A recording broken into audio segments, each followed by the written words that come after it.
Hello everyone, I'm Stan Larocque. We are at Lynx today to discuss about the summer update of the project. I hope this update will go better than last time.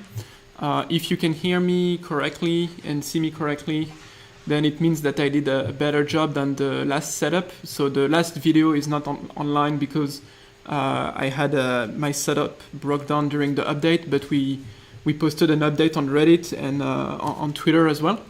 And now we have many things to share, so I hope you will take some time with me today to listen to what I have to say. There are some good news, there are some bad news, but overall it's just news, and I think it's important for us to share what's going on.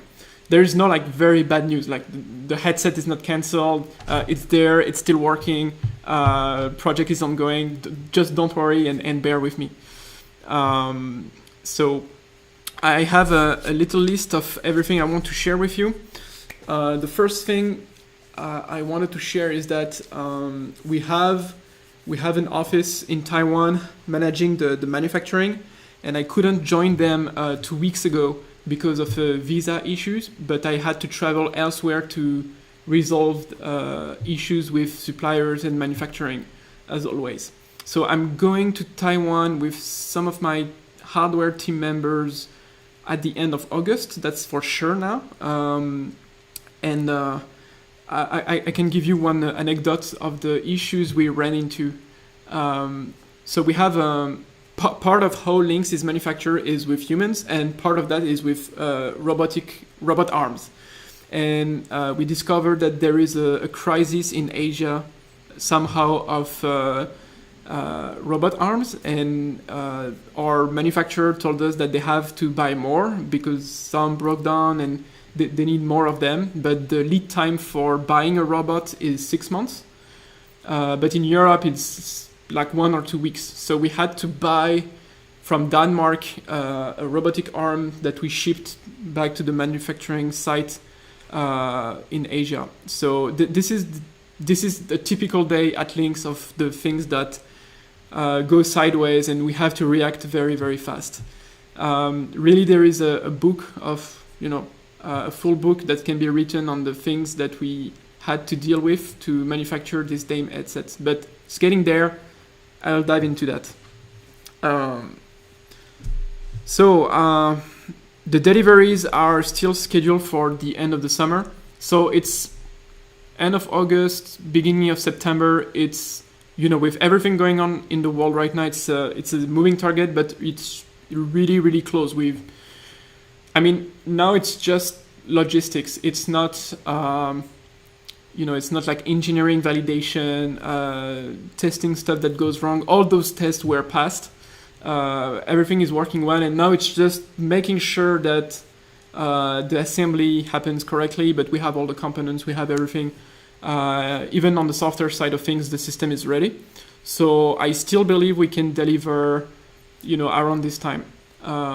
So it will start with the Kickstarter orders, and then we have a queue of orders to deliver. And between now and the end of 2022, we will ramp up production and deliver our customers. So my advice is still to order today, as soon as you can, because there is literally a huge queue of orders that we have to pile down. But yeah, it's really busy. We have tens of people working in Asia now on the manufacturing. We are going to send you pictures during August, between 15th of August and 31st. We'll have pictures of the fixtures and the device and everything at the factory, and I will be very, very excited to share that with you. I've been working on that for 3 years now, and there is a lot of emotion going on when I will see this device in a box ready to be shipped to the first Kickstarter user. So I really can't wait. I know some of you are still frustrated that we didn't ship last year. But the biggest frustration is in me, trust me. And with the team here, we're working so hard to deliver the headset. I'm also thanking the investors, some of them, Arthur, for example, from Somnium, people in the AR and VR space that are trusting us, including the Kickstarter user that you are also basically investor at this point. You trusted us a lot, and I'm really thanking you for that. All right, so that's for the manufacturing side of things. I will get back to it. We can get back to it together when I answer questions at the end if you want. I have some time this evening. I can stay quite late if you want. I can answer any questions really. So a bit on the demos and software. So I promised a demo. So I took this headset, plugged it to my computer, so we can try to make a demo of the launcher. So some of our software team members worked on the launcher, which is the home app of the headset, which is the first thing you see when you turn it on. And there is also an onboarding app, like the very first time you put the device on, you will see a tutorial explaining you how to use the headset with hand tracking and etc. and all that. But right now I want to show you the launcher, which is this app where you can launch other apps, you can install, delete apps. You will also have access to our App Store and our web browser, but it's not the App Store and web browser are not ready for prime time yet. But I can show you the skeleton, and the app was built on top of our on top of our SDK. So I will get back to the demo soon. I have other software news to share with you. So we are still working on OpenXR and making really good progress. We were waiting for something from Qualcomm, and they've been able to help us there. So I'm thanking them for that. Now we have our SDK that we are going to share online on a website, on part of our website that I cannot reveal yet, but the system is online.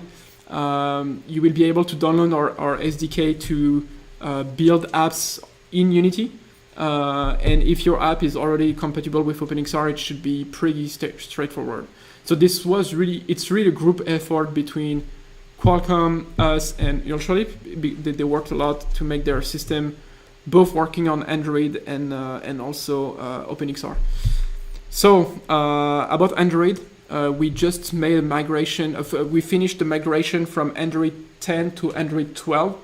So it's not Android 13 like the today's system, but Android 12 is bringing new things, especially around updates and all that. Experience will be better for users. You're not the Lynx users are not really exposed to Android per se, but the underlying system is going to be way better for us to make smaller updates and to have something that is getting more support from the Android community. Okay. So I talk about the Android SDK. Oh yeah, there is a very cool feature that I saw today that one of my colleagues showed me, is that we will be able to launch any Android 2D apps in 3D. And it's working now. Not really ready from prime time because we don't have the interaction layer between the 3D space and the 2D plane where there is the app. But for example, if you want to launch, I don't know, the Netflix app or whatever, like something that you usually use on your phone in a 2D app or an enterprise app, then you will be able to use it. And that was really a pain to dig into the Android source code to make it work. So I'm really thanking Samir. You know who you are. He's an engineer who has been helping a lot with this feature. He's in there from the community, but there are some people out there that are sending us messages saying, "Hey, if you want to, enable this feature, then you should look there." And that was really helpful from him to do that. So I'm really thanking him again. So we have this feature working that will work on the first day of the headsets. It will put that in the launcher actually, where you will be able to see like both 2D and 3D apps at the same time. I have a video to show you. I have a video. Wait, let me check the comments real quick to see if you can still hear me and everything is going on. Yeah, okay. I have a video of the pass-through progress we've made. So when we what we think about Passthrough is that it's something mandatory for all headsets in the future. I think we really were the first on making a mobile headset with pass-through cameras and hand tracking and 6DoF all working together. But all the new headsets coming on the market, like I know 10 different headsets coming on the market, and they all have mixed reality pass-through cameras. So I'm really glad that we kind of inspired people there. It also means competition, but we're not really worried there because some manufacturers, some device manufacturers don't even know what to do with the pass-through cameras, but they put it there for the sake of it. But we made some progress both on the latency and also on the quality of the pass-through. So in the last few months, since November, since the end of the Kickstarter, we were demoing the headset in conventions and conferences. Maybe you remember AWE, SPIE, something in Paris like Virtuality. We made a few, Laval Virtual in April. We made a few shows where we were really proud to show the headset. And one of the things people said was, well, it's really great, like the experience is amazing, but can you do better on the camera, on the pass-through camera? And all those people know pass-through from the Quest, which is, it was not designed for that. But when they see a good color camera, people tend to compare that directly to what they see with their own eyes. So of course, people are more indulgent with the black and white, low resolution pass-through that you see in other headsets. And it's really funny to see, this switch with people saying, oh, can I get the clarity of what I see with my own eyes? So it will get there, but not on Lynx version 1. But we made really good progress on white balance, gamma curve, linear correction, noise in the sensor, denoising and all that. So I have a small video with like before and after. So if you try the device, maybe you can remember what you see. But we put a video with that we filmed today. It's using one headset. It's actually using this headset, and we just switched the tuning of the camera. And it's in the same room with the same lighting conditions. And you will tell me what you think, okay? And remember, it's the same sensor. It's just software, okay?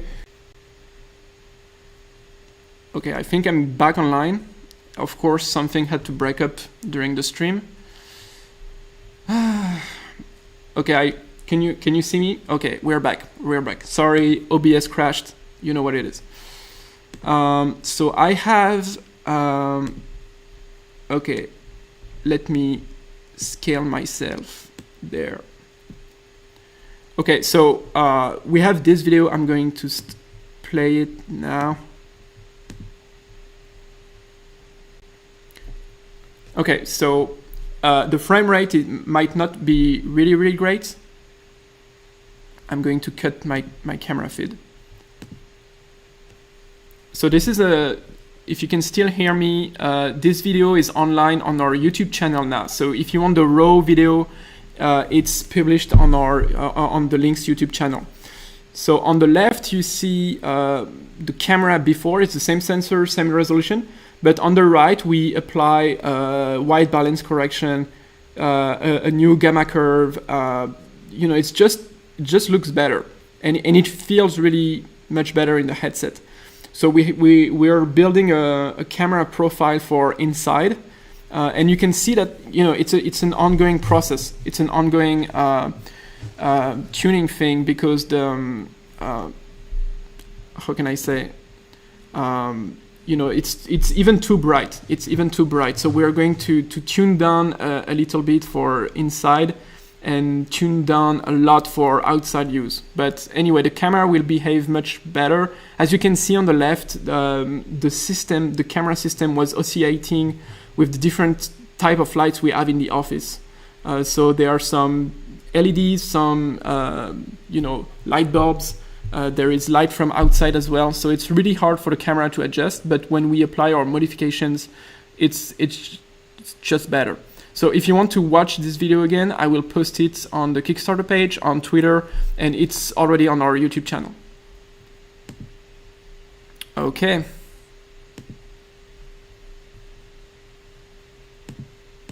Okay, so back to the camera.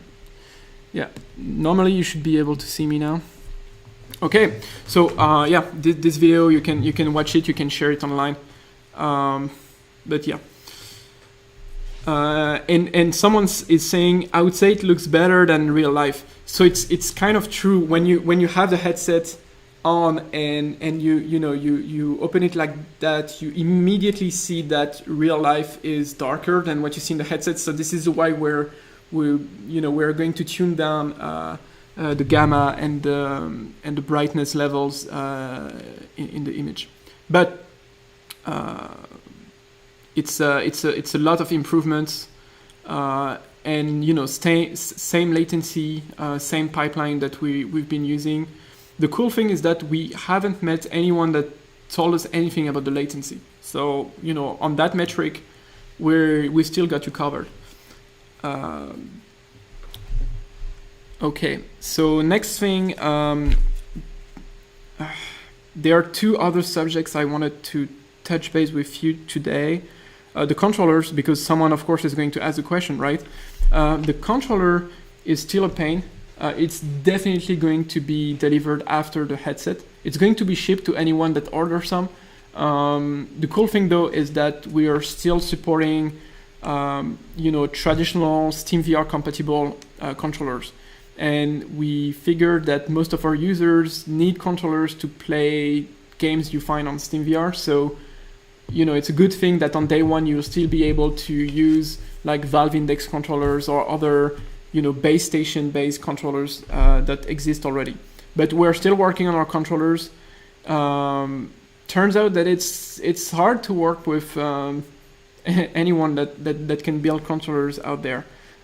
You still have the same issues with manufacturing that we have for the headset, and it's a whole different project. So we're getting there. We are partnering with other smart people in the industry to buy stuff together from suppliers. I will keep you updated, but it's still a subject internally. The last thing before we try a demo together, I say try because, as we already had a breakdown. Maybe my computer won't be able to load anything, so I have a video backup, but we'll try to do it, okay? I have a teasing it's not a video teasing, it's just a teasing of a subject. We don't know yet how to communicate about that, but we had a fundraising in May, at the end of May, like a private fundraising event with investors from the AR and VR field. No traditional venture capitalist funds. I'm still the majority shareholder, and the people that join are really, trusting us, and I think they're right. The thing is, we got on the 15th of July, we got other financial support from somewhere else. It's not that exciting, but it's I'm going to detail exactly how and how much, probably beginning of September. But we got additional millions in funding during the summer, so to make sure that we both deliver the headset correctly and that we have enough buffer and we can hire enough people to support version 1 and also continue the work we have on version 2. And that's my final word before the demo of the launcher. About version 2. Version 1, I think people will remember about version 1, the innovation really is in the lens, in the optical system that we built with a partner, and the optical block we built all around, and the distortion thing that enables us to have a much slimmer headset, VR headset, than what you could see before, and that's the thing that will stand out, in the future when we'll talk back about that product.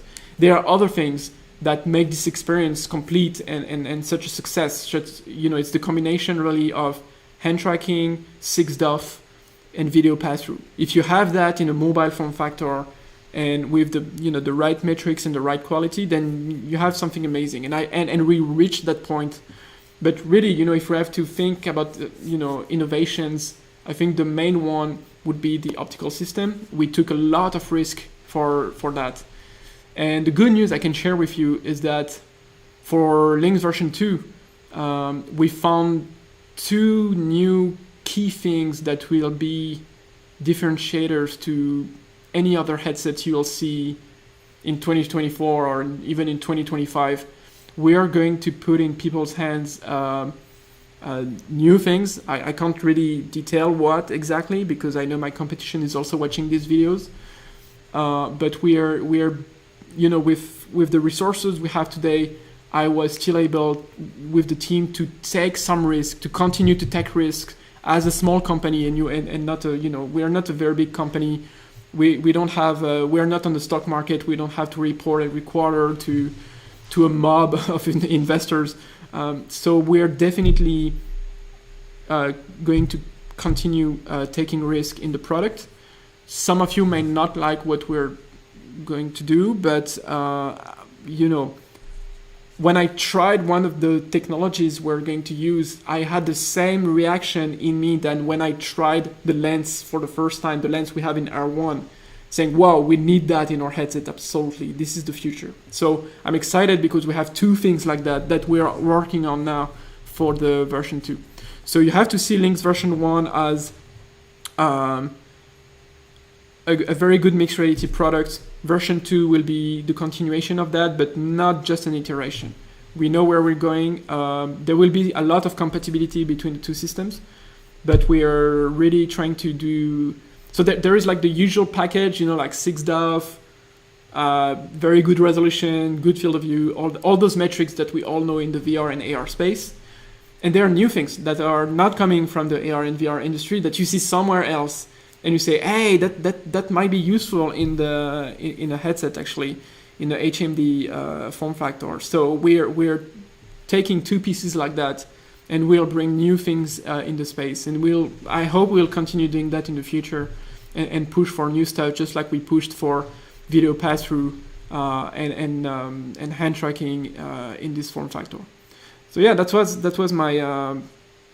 My last word for tonight. So what we're going to do now, we're going to try to make the demo of the launcher. I hope I won't mess that up because the team worked very hard on that, and I don't want to mess their stuff up. And after, we'll have a Q&A session of you know, like whatever you want to ask me. So I'm going to unplug the microphone here, so the sound will come from I think my computer now. So it will be a bit weird. Please tell me in the chat if you still hear me or see me, okay? Okay, so I switch the voice input now, and I'm plugging the headset in the computer, so you can see the display and what's happening when I'm wearing it. So I could stream over Wi-Fi, but you won't have the same quality as if I use the USB-C cable. Okay.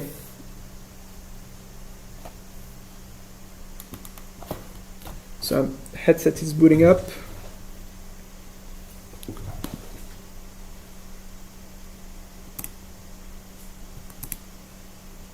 Okay, I have an image there. I just need like 30 seconds of setup, bear with me. Okay. So what you are going to see and hear is coming from my left eye. So I put on the headset, I can still see you, don't worry. I'm going to launch it now. Do I look good? I hope I look good. I don't see myself now. Passthrough is not on.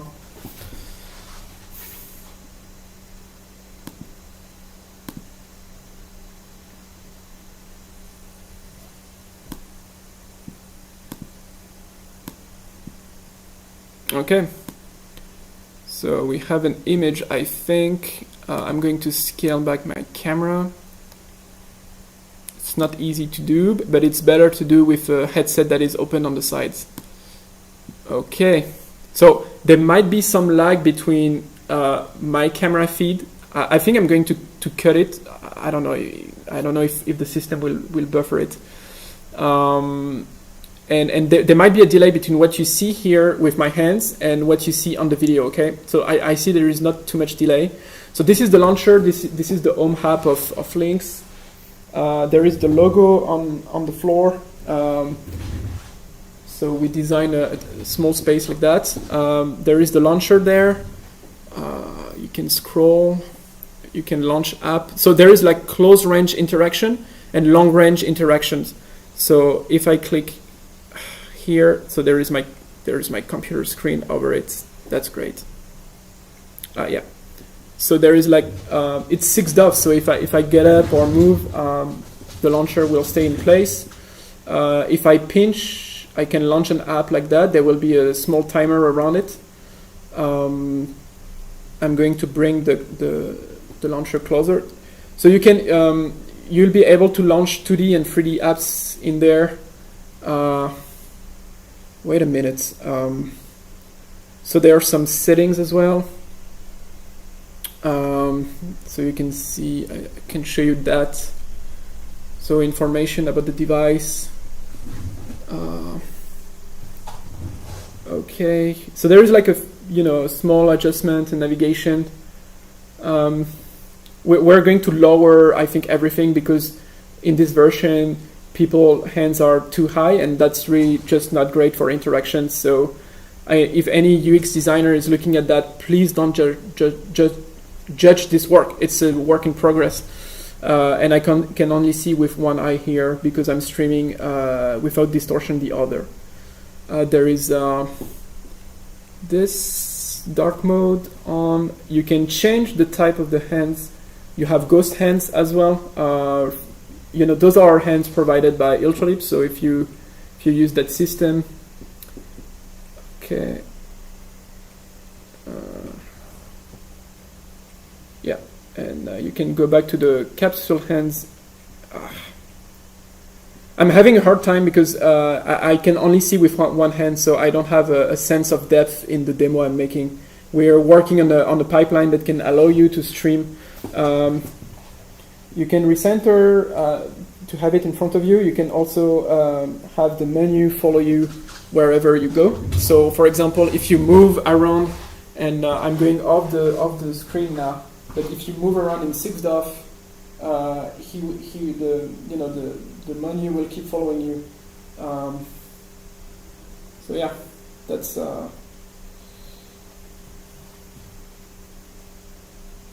And when you're up, it's better to just maybe lock it. Yeah, and then you can when you're up, it switches to long range interactions automatically. So yeah, so that's a demo. That's our demo for today. I will get back into the frame now. So the launcher also work in AR mode. I'm not going to try that in this version tonight because I don't know if it's activated or not. But you can have a version of that without the home environment, and you can be in AR. We'll probably make a video of that and show it on YouTube anyway.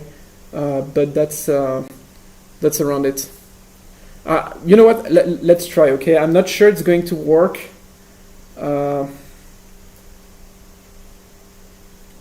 It might not work. Okay, I need to restart.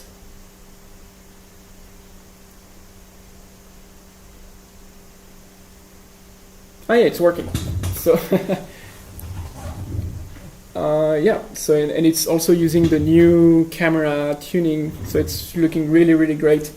Same stuff, but now my hands are, I can see both my real hands and my virtual hands, and it's 6DoF, so it's it's fixed in my environment. I can unlock it, and if I walk around the office, don't worry, you're not going to see any version 2 laying around.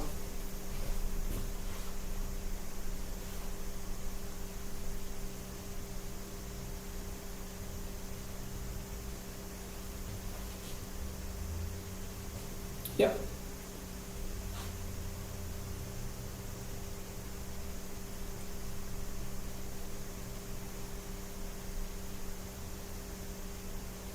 So yeah, that's about it. And you know, 6off is quite robust. So the launcher is still up there. Hey there. And you can see my camera here. So you can see it's working quite well. So that's for the demo, I guess. I was worried. I was worried that it will go very wrong, but the setup is working. I'm really glad. I'm really happy with what the team has been working on lately and the progress we've made in the stability of the system. You can check the other video online. Yeah. So I'm going to turn it off.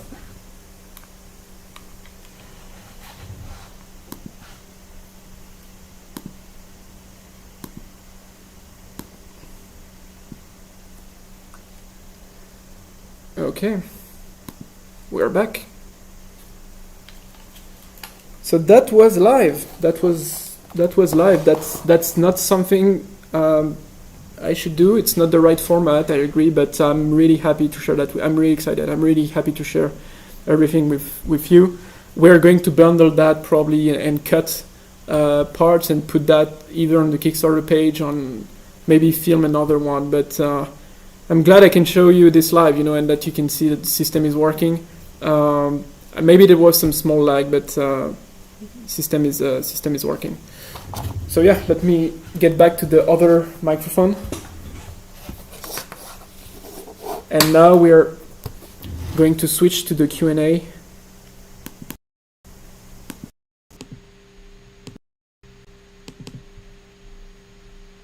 Okay, so. Okay, so I'm going to rewind the chat and look at your questions and try to answer as fast as I can and as best as I can, okay?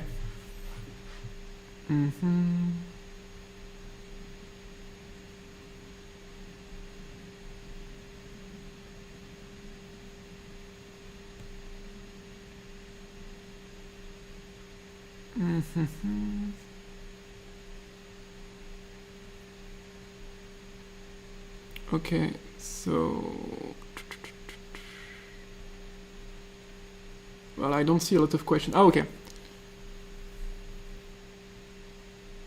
Any update on the travel case? Not yet, but they will be manufactured somewhere in France and not in Asia for this kind of accessories. We are going to we're working on it. It will be there by the end of the year, but we are working on the travel case. Are you alone in the office? Yes, I'm alone. It's 7:30 p.m. Very beginning of August in France. So usually we take vacations at this time of the year. So you don't see a lot of employees around that time. But team is working hard, and I'm taking this time now to make this live with you.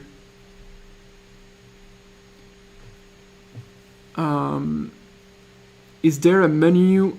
Can we change the opacity of the menu? So let me be clear about what you saw on the demo.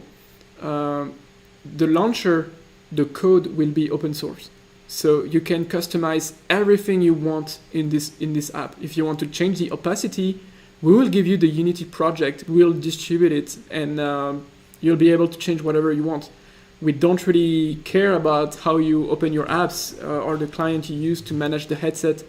As long as it follows the methods and the API we laid out, and it's using our SDK to check some stuff on the device, then you should be fine. So you can change the opacity, you can change the color, whatever you want. How is the exposure working on the pass-through cameras? So the exposure of the camera is it's limited. We have like a ceiling value that you cannot go over. I think it's around 5 or 6 milliseconds, and it means that it's working better outside, of course, because you have more lights that go into the sensors at the same time than when you're indoor. But as you could see from the videos, it will look good inside as well. Any news on the SDK release? So about the SDK, it was supposed to be end of July, and now we're almost ready.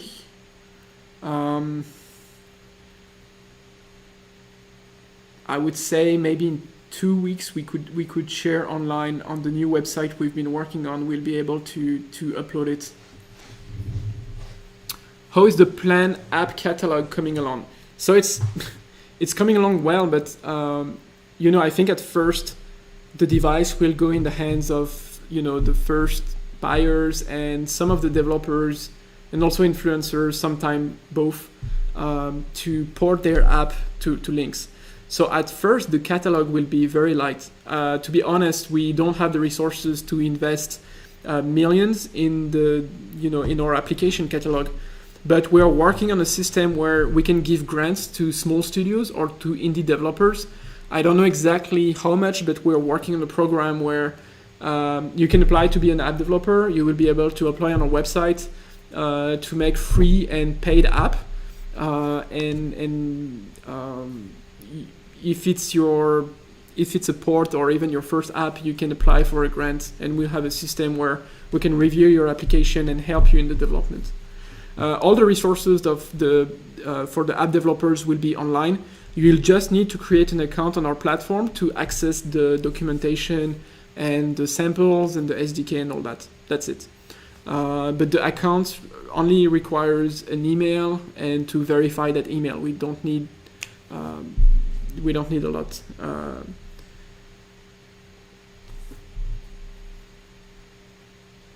Okay.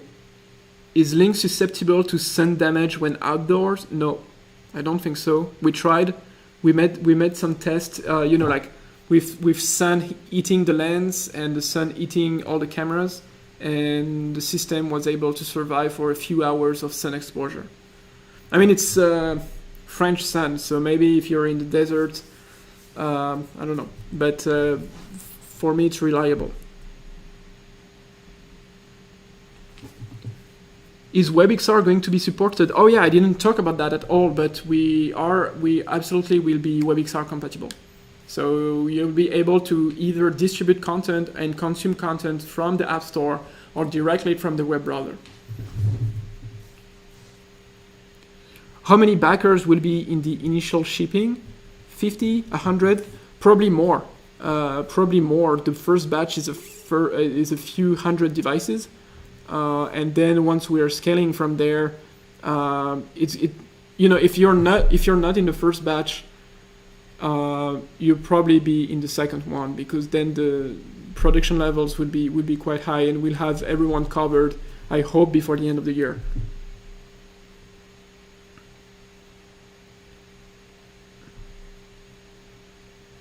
What's your recommended Steam VR controller? I would recommend the Vive Index controllers because we tested our system with that, so I know it's working. It's not that I prefer the Knuckles. It's not about the hardware itself. It's just that we tested the software pipeline. It's working, so I can guarantee you that today I'm advising you to use it with that. Will there be a SDK version for Unreal Engine? So that should come also before the end of the year. We have someone working on Unreal internally, but we first needed to be OpenXR compatible. But once you actually land OpenXR support as a device manufacturer, it really opens a lot of compatibility, both with other software and also other hardware. So as a side note, we are testing compatibility with other hardware. For anyone that tried haptics gloves, we are working with the Contact CI team that is making a haptic glove, and Lynx will be compatible. It's still very much more expensive than a headset in itself, but we're working with those kind of accessory makers to be compatible with. What's your current policies towards hiring overseas? Good question. So we have a team. We have someone in Taiwan, and if things go well, we will probably open an office on the West Coast, ideally in San Diego, early 2023. To be close to Qualcomm, to be close to our partners, a lot of our customers. It's the ideal city, I think. I would want to do something there. When we have a presence there, it will be easy for us to hire there. But we don't really hire people that are not close to the office. I'm not anti work from home. We have people here that work from home a lot when they're living more than an hour away. So a few days of the week they can stay at home if they have the hardware with them, of course. But usually we hire people that are close to us. We need to, we're a small team. Even though we're growing, we still need to speak the same language and touch the hardware. Even the software engineers, they need to have their hands on it. They need to be close to the hardware team. When there's a failure, they need to talk to each other. So to us, it's really important that we keep that. So that's my position. That's how things are going on today.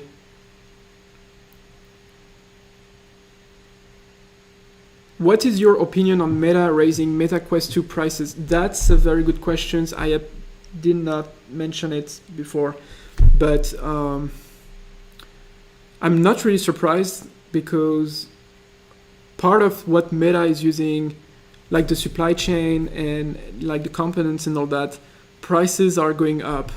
Prices are really going up. And I think even with that price, they're selling at a loss. So there are two things here. There's the news of them augmenting the price, which was a day before their earning calls on the stock market. And that was no coincidence at all. It was like a direct message to their investors saying, hey, yeah, we're losing a ton of money, but don't worry, we can raise prices and people will keep buying our headset. There is still no competition on that price point, which is in itself a good move. And there is also the motivation of probably them losing too much money with the prices of components and materials going up. So it's the price of Lynx will also be impacted by that. And I expect all the other headset manufacturers will do the same. So we will probably also revise the price before the end of the year.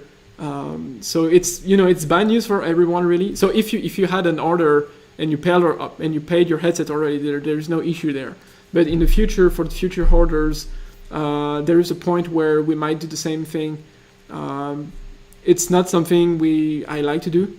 I wish I wish things in the world wouldn't go that way, and now everything is just so expensive. But as a small company, we'll probably have to also raise the price of our headsets for the consumer version, not the enterprise one, but for the consumer one probably. That's an important news. I will mention that on the updates on the page as well. Do you fear that someone will copy the Lynx, like how Pico Neo copied the Quest 2? Oh, of course people will copy Lynx. Of course I think there was a headset announced last week from Skywarf, which was a company named Lodlo before in China. And that was, we were happy here. It was our first Chinese copycat. So, of course we'll have people doing the same thing. I talked about that earlier, that people will do Passthrough as well. But I think we have an edge on what we're building here, which is really the ecosystem. Like not only the community, but the fact that a lot of headsets actually come on the market, especially in Asia. But not all of them have are playing right on the content side of things. It's really hard, it's really expensive, it's really long, but it's a bet that we understood, and I think we understood where we have to put our efforts after the product is shipped. So there are a lot of different things at play, but the hardware really is like 20% of the story here.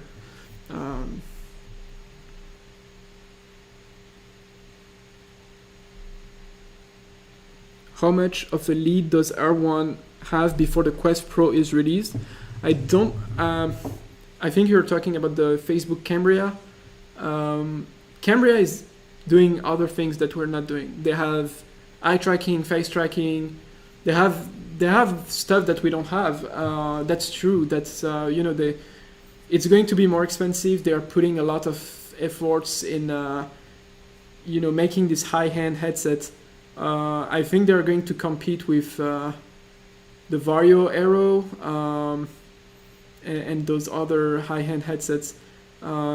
We're really jealous of the hardware. Really, if we had Meta resources, we'll probably do something like that as well. I don't agree. I don't think their pass-through, the way they're doing pass-through, is the right way. I think it's a very convoluted way. It's great on paper. You save a lot of data bandwidth. You save a lot of stuff, but I think we'll see a lot of tiering in the colors of the Meta headset. I haven't tried it. I know people who tried it. I haven't heard from them yet, but we'll know soon. I mean, it's going to release pretty soon. It's already out there. So I'm excited. I'm excited to try it and to know what they've been doing. But we are not just playing in the same league here. Meta is a very big company. They have, they're burning 3 billion a quarter, which is, like Carl Kutag is saying, it's like they're consuming one Magic Leap per quarter. As a company, like Magic Leap, they raise like 3.6 billion, something like that, and Facebook is burning that every quarter on their AR and VR efforts. So you really have to put that into perspective. This is, and in terms of resources, for every people we have at Lynx, there is 1,000 clones at Facebook. They have like 17,000 people working there on AR and VR. It's insane. So I like to compare the products, but you really cannot compare it with the resources that they have. I mean, it's part of the game, but that's what I think about it.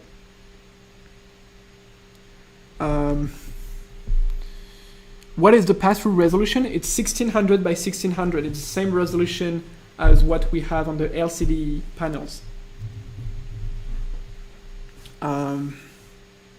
Someone is saying in the chat, in my humble opinion, the Project Cambria is already a Lynx R1 copy. I think the Meta Cambria, as I told you, is doing much more things than Lynx R1, but I think they really kicked off this project last April 2021, when Mark Zuckerberg realized that the true path for immersive experiences is going to be mixed reality with pass-through. And before that, they were really invested in AR with smart glasses, making their own chip for that, their own OS. Insane efforts, insane investment, very long-term investments. And I think this, in February, we showed our video of Lynx R1 with the GoPro video that everyone in the industry saw. And I think that video was seen somewhere on Facebook and part of the story where they convinced themselves, or the management at Facebook, that this is how things should be done. So this is what I want to believe. This is how I think things went, from what I heard from people inside the company and some of them outside who have direct knowledge. But it's not really a copycat, but I think we made some inspiration. We gave some inspiration with this pass-through video, definitely. I see Bradley is in the chat. Hello. Computer vision capability. Is that the question? Yeah, you can do any kind of computer vision. You can grab the frames of either the RGB or the monochrome cameras in Lynx. What is the expected date on the first batch shipment for Europe? It's not depending on the continent, it's depending on your order in the Kickstarter batch, really. But we expect end of August, beginning of September for the first shipments. Are there too many questions to answer them all? I think so, but I'm still there. It's good to read your opinion. I will, after the video, I will try to reread the chats, but I couldn't read everything. Let me try to scroll. Are there any interviews or presentation planned in French media? Don't see the links much there. That's a good point. We don't have it's funny because we're a French company and we don't actually have a lot of coverage. We're a small company, so we don't have a lot of coverage at all. That's normal. We're still considered as early and small and all that, but we have more success with media in the US or even in Asia, especially in Japan, where we have a community there, and I can't wait to go to Japan to meet them. We don't see a lot of French media at all because the maturity with immersive technologies in Europe is just not the same than what's happening either in North America or in Asia at all. But it's getting there. At the end of August, we have the main French TV channels for anyone that still watches TV at home. They are coming with their crew here to film what we're doing.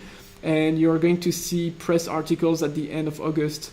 And this is directly linked to the teasing I made of the funding news that is on top of the fundraising we did in May. You will know more there. Okay, any other questions? I hope Lynx can help to change the European attitude towards VR, says Nick. I absolutely agree with you, and it's part of our mission here. It's part of what the team is working on. We're working on software and hardware all day, but we talk a lot about our products, and I realize, more and more with this company that, having a brand and having a successful product is just talking about it over and over and over to everyone you can. And it's really annoying, especially for me. But we are talking about that to the European Union in Brussels, and they know we exist now, and we are going to gain more support in Europe. And there is truly, I think, a vision now from some politics that there is Lynx in Europe, and there is an opportunity to be the European champion of mixed reality. That's what we're trying to build. Not to only address the European market, this market is global, but in Europe we don't have anyone really. I mean, we have companies making headsets, but not they're like PC VR headsets, and more. I would say they're more niche because they require you to have a big computer and all that.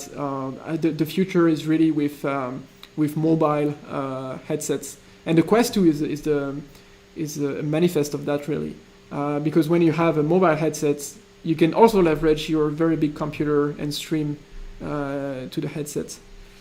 Well, other question, does Lynx have partnerships in healthcare, and can you elaborate a bit on them? I'm not going to elaborate too much on that, but yes, we have partners in healthcare. In France, we're working with the biggest hospital group on surgeon training and simulation, and for the operating room. It's a crazy project.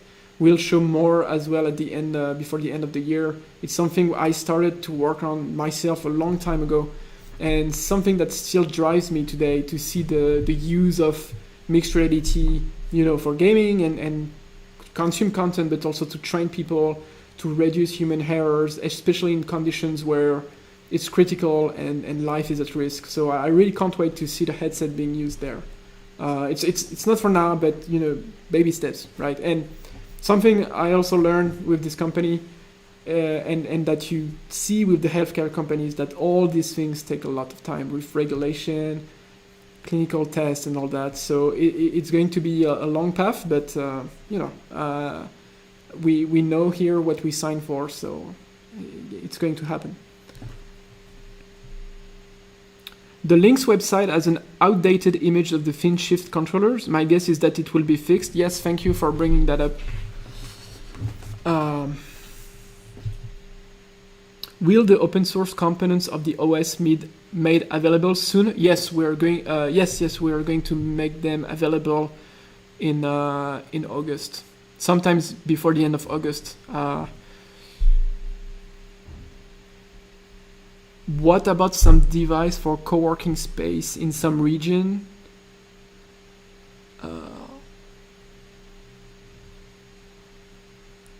So I think your question is, how can we start working on the device before it's getting shipped? You should be able to compile your app already with the SDK. So you will have access to Unity samples. You cannot run in the headset yet because it won't be there, but you can see at least that your app compiles correctly before OpenXR loader and runtime.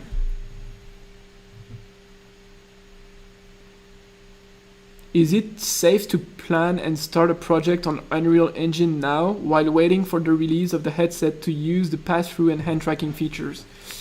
Sebastian, I would not advise you to do that just yet. I don't know anything about your project, but what I'm sure of is that Unity is working today. Unity is working, hand tracking, 6DoF, pass-through, all that. Everything is running, and everything is running in OpenXR. So technically Unreal is working as well, but we need more time probably to create the assets for Unreal. So I cannot advise you to start something now. What can we expect to get in the shipped package of Lynx R1? Good question as well. So the headset and a cable. So why are we not shipping a charger in the headset? So it's not because it was driven by ecological concern, like what Apple is telling you, for example, with the iPhone, but it's also true. It was because it was a pain to manufacture and assemble and also certify chargers for different regions. It was faster. Everything now is about timing. We cannot spend too much time just to wait for a certification for a charger for that continent or for that region. So we decided to ditch the charger and just ship with the USB-C cable. You can buy a charger elsewhere. We'll probably provide one on the website as an accessory, but to get us faster for our SKU, like for the Lynx package, to get through certification, we just ditched the charger. So that was a timing concern as well. Do you want to share visual acuity test results? We'll probably do that with a chart we have on the wall there. Yeah, we'll prepare a video like that, or pictures. Can you use the Lynx as a display for a cell phone? That's a feature we want to work on so much, but we don't have the resources yet. Like everyone is just overworked, and we have too much on our table. But it would be amazing to use the headset is an Android system, and with your Android phone or even with iOS to be able to stream, like to see the notification of your phone in the headset and like to synchronize them together, just like like part of what CarPlay is doing, like having your phone in your car, and we'll try to do the same thing for HMDs. It's a lot of work, but we want to work as soon as we have the resources and that we ship enough headset and that I can hire enough people. We'll definitely have software developers working on that, or maybe someone in the community will bring something up, but it's not there, and it's something we want to do.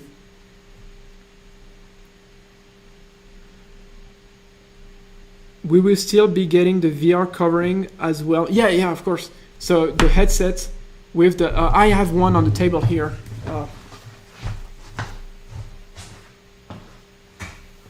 So we will ship the with the VR covering with the VR pad, so you can if you want to use the headset only for VR, then you can use that. It will be in the package. How will software updates be handled? Automatic like Quest or manual updates? That's a great question. We have so much issues internally. Like we're developing this feature, like over-the-air updates for the headset. It's really it was. I mean, it still kind of is a pain point for us, but we're getting there. We finally have some results on that, but we'll be able to update the system, the full system of the headset. Over the air, over Wi-Fi or USB-C, whatever, from our server, and it was really a pain. I mean, we had to do so much really. We had to turn Android upside down, and when I mean Android is like the source code of the OS, which is what Oculus started to do 10 years ago. I mean, eight years ago. So we have a lot of things to catch up, and it was really a pain painful process to learn everything about the OS, including the updates and how we are going to bypass and not use the Google services for that. So updates and notification will be handled by the system. It will be you will be able to switch between manual and automatic. I know some users will want to have a fixed version of the headset. For example, when you think about business, like business users, they want to fix a version, make sure the app is working fine on it, and for certain certifications, you don't want the system suddenly to have an update that could break your app. So you'll have the choice there.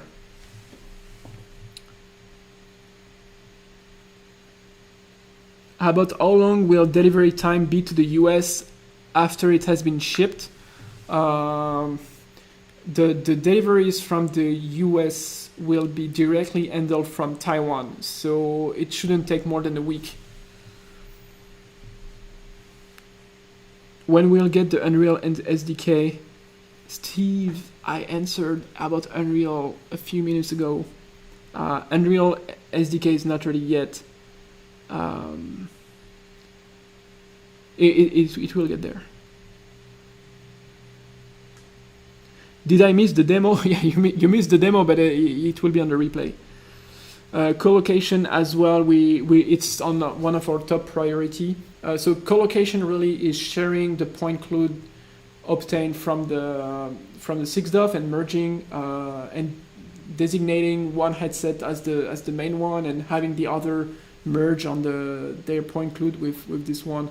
So it's more a feature that we see in the application layer, and we have a team working in the application layer for that.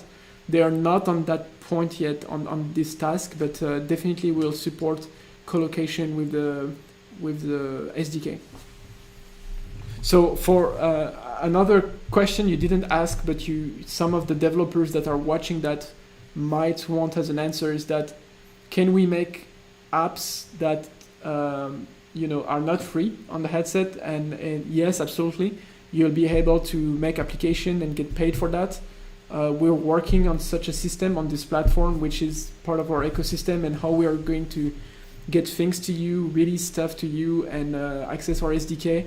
You will also be able to enroll your business to get paid from the apps, and also in-app purchases. It's a very complicated setup, so we are still working on that, but we have something internally that we're dogfooding our stuff here, and it's going to be ready, I think, in September for the first developers to enroll. And in the SDK, you will have methods to check, for example, let's say you're building an APK and this APK gets in the wild, and you don't want people to use your app if they haven't paid for that. So in the SDK, we'll be able to check on our server if the user that is logged on the headset paid for the app or not. All that without any compromise on privacy. So the user will never needs to expose his personal information.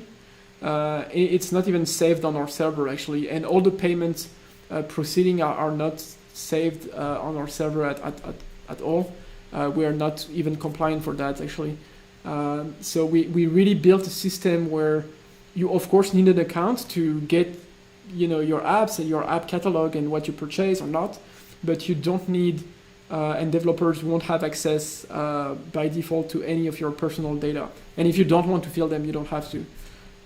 So that's the only reason you would need an account to use the headset, if you want to download apps, especially the one that you need to pay for.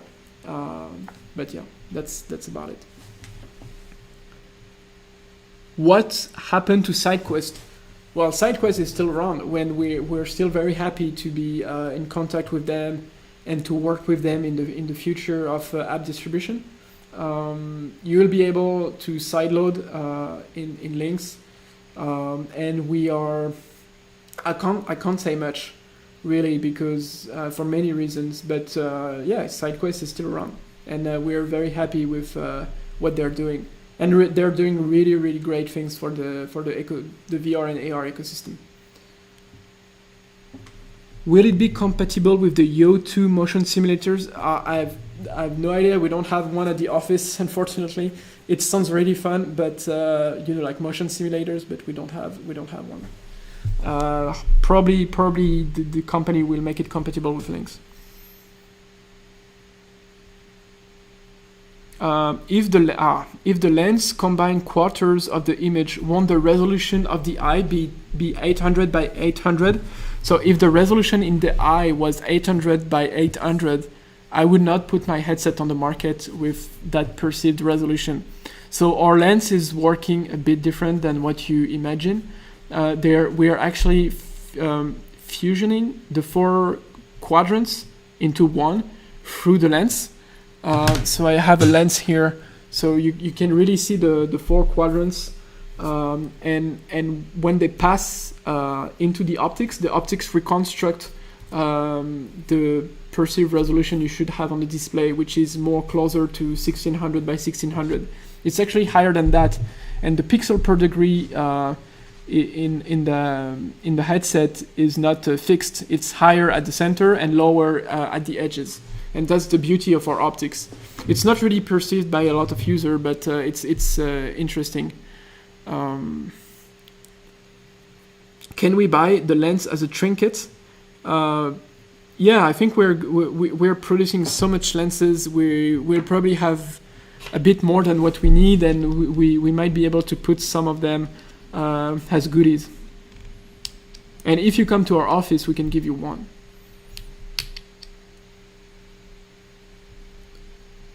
Would it be possible to provide the links to one co-working space per capital in the European Union? Well, that sounds very complicated to do. We can try to lease the headset to ship the headset to the VR and AR tone place.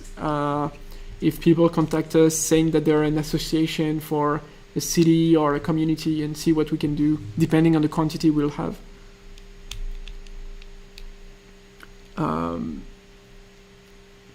If the Lynx sells well, you need some XR peripherals at the office. Yes. Does it have a Guardian system? It will have a Guardian system. I didn't demo it because it's not ready yet.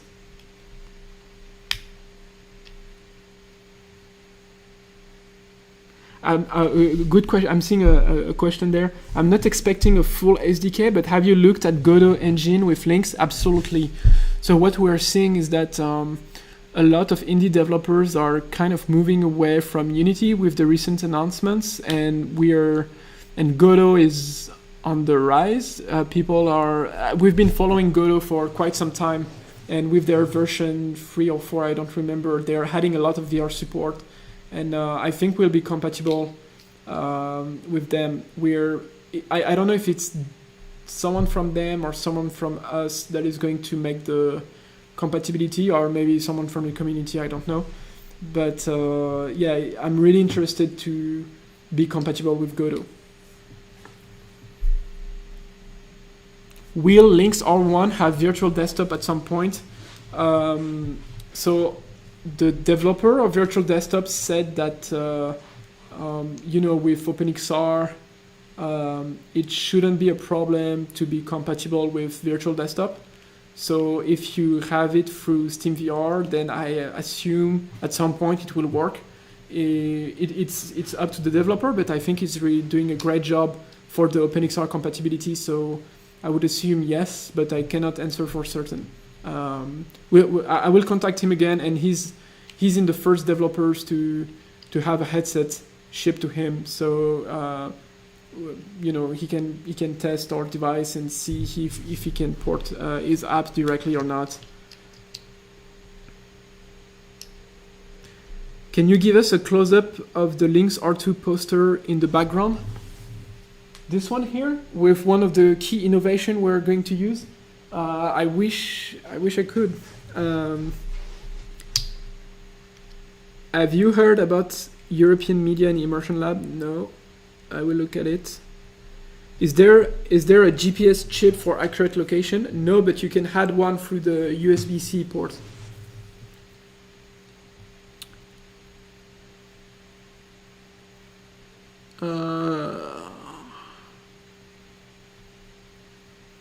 Yeah, I think that's good for tonight. I think I covered most of the questions. Well, thank you for the community here. It was a longer session than usual, but it's good to have some time to answer some questions. It was great to make the demo. I hope you enjoyed it. Even though I was worried and keep talking all the time. This video will be on YouTube because I think the stream is a good quality for compared to last time. And stay tuned for the next updates, probably at the end of August. Yeah, but we'll keep working hard. I will also post some of the videos because we're working more and more in the application layer, and so we have more and more things to show in actual AR and VR. So it still is a long road. I'm really thanking you again.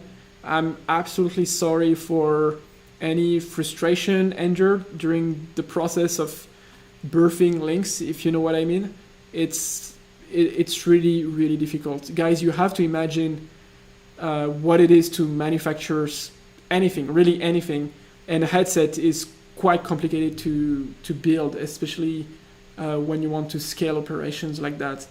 So it really is a painful process. I'm really happy to live that experience and to share it with you. We'll definitely share photos with you about the factories and how it's being made, how it's certified. I can't wait to get there with the community.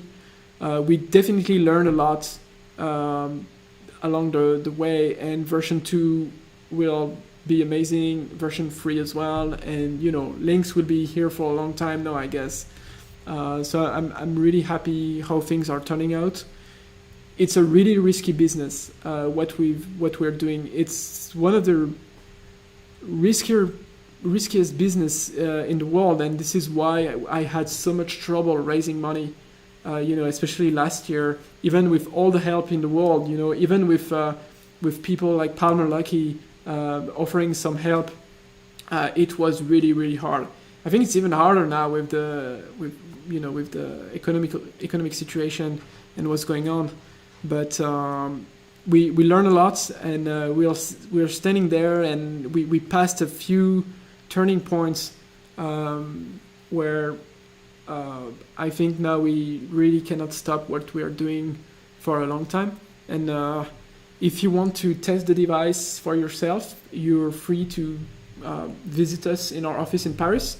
So we have this office now, and we have the upper stage.